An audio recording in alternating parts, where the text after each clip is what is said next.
Thanks for watching guys. और ये जो मैंने पेपर क्राफ्ट बनाया, ये मैंने गूगल पे से सर्च करके इस इमेज से देख के बनाया है। और इस इमेज में और मेरे पेपर क्राफ्ट में डिफरेंस यही है कि इसमें जो फ्लावर्स बने हैं वो बने हैं क्ले से, और मैंने जो बनाया है वो मैंने पेपर से बनाए हैं।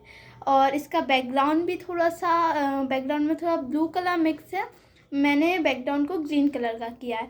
बस यही डिफरेंसेस है। और अगर आपको मेरा ये पेपर क्राफ्ट अच्छा लगा तो जल्दी से लाइक कर दो।